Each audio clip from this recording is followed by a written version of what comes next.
Don't need to check your calendars, everyone. It is a Wednesday, but this is our brand new show, 705 Sports, The Headlines.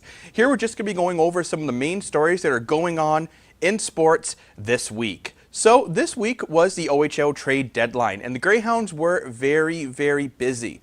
What I want to start with are the two main trades that the Greyhounds did. So the first trade that we're going to talk about, and we have a graphic that's going to come up on your screen about that, and this was to acquire Jack Thompson. Jack Thompson is one of the better defensemen in the OHL. He has played 4 seasons in the league, playing 144 games with 27 goals and 44 assists.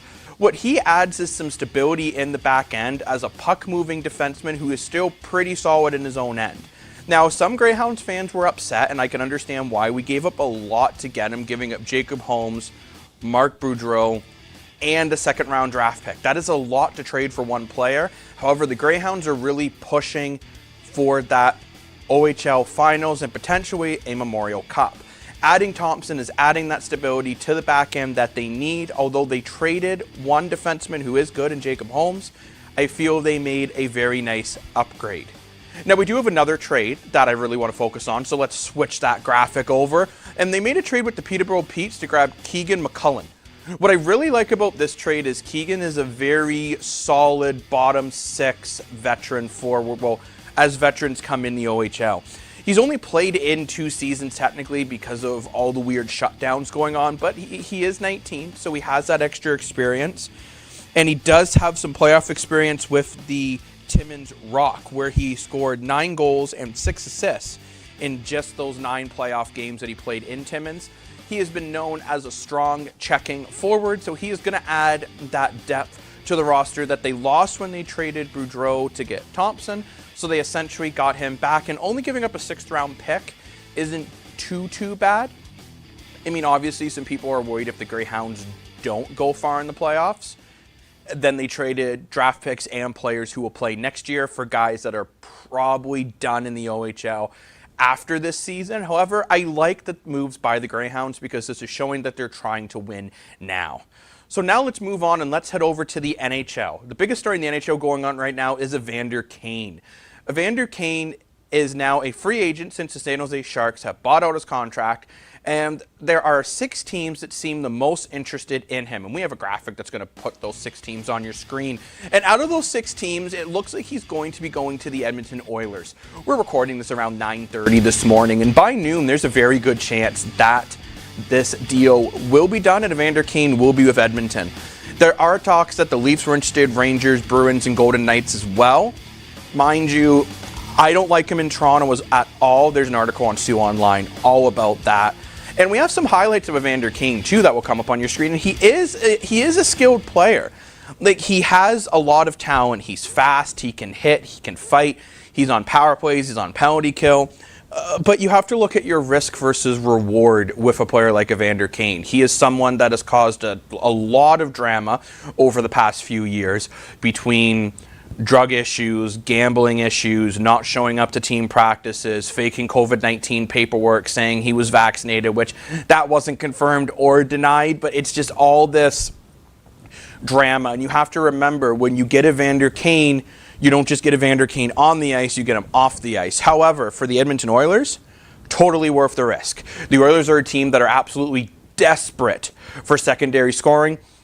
It's rumored this contract's going to be 1 year at about $2 million, which we're about halfway through the season, so it'll only be about $1 million on the cap. I know only $1 million sounds like a lot of money. In hindsight, not a lot of money in the NHL world with a salary cap.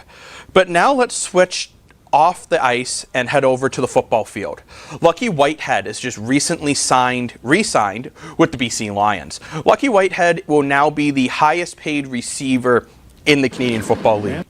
We have some highlights that are going to come up on your screen, and he is a very exciting player to watch. He is the type of wide receiver that can make a huge impact. He was the All-Star, one of the All-Stars for the BC Lions, getting 60 receptions, 932 yards, 5th in the league for 3rd down conversions.